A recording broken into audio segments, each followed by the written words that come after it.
pessoal, aqui é a Natália Petris e hoje a gente vai falar sobre esse livro aqui, Ser Mulher e Outros Ensaios, da Anaís Nin. Esse livro foi um recebido do mês de abril, da parceria com a LPM, juntamente com esse livro aqui, Nos Céus de Paris, que conta a história, o romance da vida de Santos Dumont. Eu gostei muito da ideia desse livro aqui, porque o autor pegou parte da biografia do Santos Dumont e criou um romance a partir disso. Então achei muito interessante, porque ele pega fatos, mas cria a história do que ele acha que pode ter acontecido enquanto Santos Dumont estava em certos lugares, na Paris antiga. Então diz que remonta os cenários, de como era Paris antigamente, tudo. É um livro que eu ainda quero ler esse ano, eu me interessei demais. Mas eu decidi começar pela Anaís Nin, porque era uma autora que eu já queria ler desde antes, Já tinha ouvido falar sobre os diários dela, já tinha ouvido falar daquele livro Henry e June, que acho que conta a história dela no relacionamento dela com esse casal. Ela escreveu muitos diários e publicou muitos deles também. Nesse livro aqui, ela também fala um pouco sobre isso. Anaís, eu não sei pronunciar, eu acho que ela nasceu na França, mas ela passou parte da vida dela nos Estados Unidos, então ela produz sua obra em inglês, mas eu acho que o nome dela é Anaís, Deve ser, na pronúncia mais afrancesada, porque ela é de origem francesa. E aí, com 11 anos, ela se mudou para Nova York com a mãe e o irmão, e aí ela escreve a obra dela em inglês. Então os diários, que eu falei que ela publicou e ficou famosa por causa deles, foi por volta dos anos 60. Então ela é uma das escritoras mais famosas do século XX. E ela revolucionou por ser uma mulher que escreve para mulheres, uma mulher que fala com o sentimento das mulheres, e não uma mulher que tenta imitar os homens, Não sei se vocês viram a resenha da Anna Akhmatova. Ela fazia a mesma coisa lá na Rússia. Ela escrevia uma poesia voltada para mulheres com temas femininos. A mesma coisa a Anaís.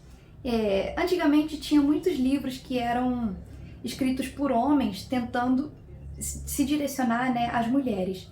Só que não tem como as mulheres se identificarem tanto, porque é um homem escrevendo sobre uma mulher.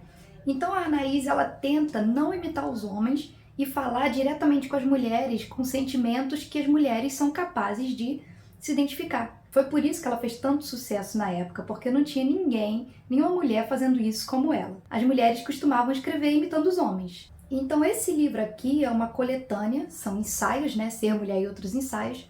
Antigamente ele tinha sido publicado no Brasil com o título de Em Busca de um Homem Sensível. Esse é até o título original em inglês, O título original é In Favor of the Sensitive Man, A Favor do Homem Sensível e Outros Ensaios.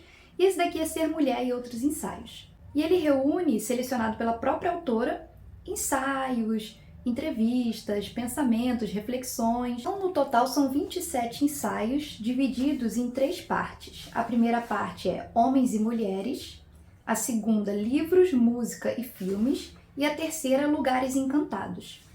E aí, nessa primeira parte, em que ela fala sobre homens e mulheres, ela traz já reflexões que continuam sendo tabus até hoje, Ela fala sobre o erotismo feminino, ela fala sobre orgasmo, prazer feminino, principalmente sobre a nova mulher que estava emergindo naquela época, a nova mulher e um novo homem para essa nova mulher. Então a nova mulher que está entrando no mercado de trabalho, que é mais independente, a nova mulher que pensa por si mesma, impõe as suas opiniões, e um novo tipo de homem, que seria esse homem sensível, que não seria aquele homem machista já tradicionalmente conhecido.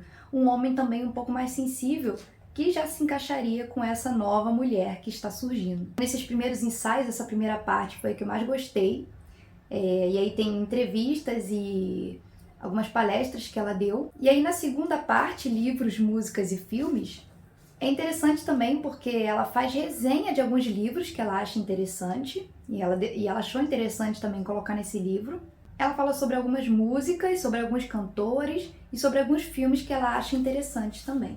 Eu acho que eu nunca li nenhum livro desses aqui, nunca vi nenhum filme desses daqui que ela citou, então são coisas que eu também vou procurar depois para ler e assistir. A última parte dos Lugares Encantados eu achei interessante também, que ela faz um ensaiozinho contando sobre alguns lugares que ela visitou, o que ela observou lá sobre a cultura, sobre as mulheres, sobre as crianças, sobre as pessoas. que tem Fez, Cidade dos Labirintos, Marrocos, O Espírito de Bali, Porto Vila, Novas Hébridas, As Andorinhas Nunca Abandonam Numear e Minha Avó Turca.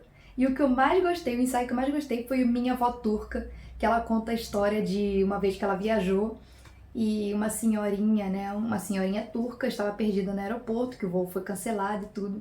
E como ela e um grupo de amigos, que acho que se conheceram no aeroporto também, ajudaram essa senhorinha a encontrar o caminho de casa. Aí ela chamou essa senhorinha de avó. Os ensaios são bem curtos, trazem temas que ainda são pertinentes, que ainda são atuais, que valem a pena a reflexão. Principalmente na primeira parte, né, eu achei interessante ela observar esse surgimento de uma nova mulher, esse surgimento de um novo homem mais sensível. Também é a partir desses ensaios que a gente consegue conhecer um pouco mais dela, não só como pessoa, né, seus pensamentos, mas como escritora, né? Ela fala um pouco sobre como ela produz as suas obras, como ela pensa, de onde que vem as ideias, a inspiração. Ela fala um pouco sobre esse papel de ser escritor, e acho legal que ela foi reconhecida em vida, então ela fala sobre esse reconhecimento, dela ser estudada nas universidades, dos alunos procurarem ela para poder perguntar as coisas, as mulheres chegarem para ela e dizerem como se identificaram com os seus livros, como se identificaram ou como elas se transformaram depois de ler, né, os livros dela. E isso aqui é muito legal de ver, né? Uma autora que foi reconhecida em vida e pôde aproveitar, né, esse sucesso. Em determinadas entrevistas parecia mesmo uma conversa informal da gente com a autora. Ela falando sobre as raízes, né, de sua inspiração, ou as raízes da sua vontade de escrever, né, que ela acredita ser porque o seu pai abandonou ela e a mãe quando ela tinha, acho que 4 anos.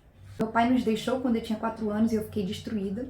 E ela acredita ser essa a origem, né, da sua vontade de escrever, porque ela queria criar um mundo onde tudo fosse bom, tudo fosse perfeito. E aí tem uma parte muito legal aqui na página 41 que ela fala: libertação significa o poder de transcender obstáculos.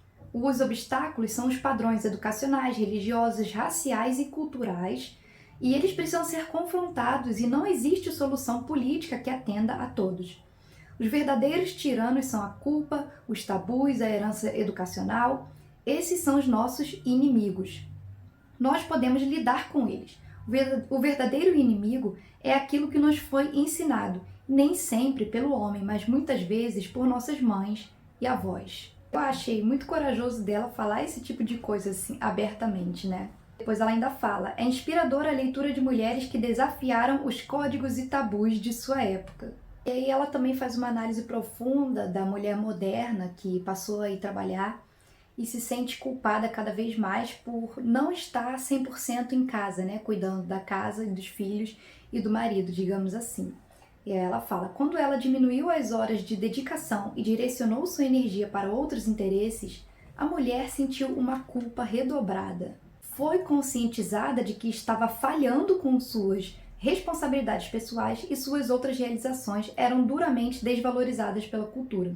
Assim, a culpa é muito mais profunda na mulher e, em muitos casos, torna-se a raiz de sua neurose ou até uma patologia. E aqui o ensaio que dá título ao livro, né, Por um Homem Sensível, ela fala que as mulheres, a nova mulher, passa a se interessar pelo novo homem. Elas passaram a se sentir atraídas pelo poeta, pelo músico, pelo cantor, pela sensibilidade de um colega de estudo, pelo homem natural, sincero, sem posse ou arrogância, interessado pelos valores reais e não pela ambição, aquele que odeia a guerra, a avidez, o mercantilismo e o oportunismo político. Enfim, um novo tipo de homem para um novo tipo de mulher. Ela ainda fala sobre os novos casais que surgem, né? Esse novo homem com essa nova mulher, que a gentileza era a característica reinante entre eles dois, que um abre mão de uma coisa para ajudar o outro e vice-versa. Que uma hora você vai abrir mão de uma coisa para ajudar o seu parceiro e outra hora o seu parceiro vai abrir mão de alguma coisa para te ajudar. Faz essa análise que nesses casais não existe guerra de sexos e a maioria não sente necessidade de casar, que eu acho que é um tipo de casal que a gente tem visto mais hoje em dia mesmo. O homem sensível tem consciência das necessidades da mulher, então ele compreende, ele tenta compreender melhor as mulheres. Então, é uma leitura muito rápida que eu acho que vale a pena a reflexão, então eu recomendo para todo mundo. Eu gostei muito de conhecer um pouco da autora mais por dentro, né, sem ser a sua obra. E agora eu já estou preparada para ler os seus diários. Espero que vocês tenham se interessado também e até a próxima!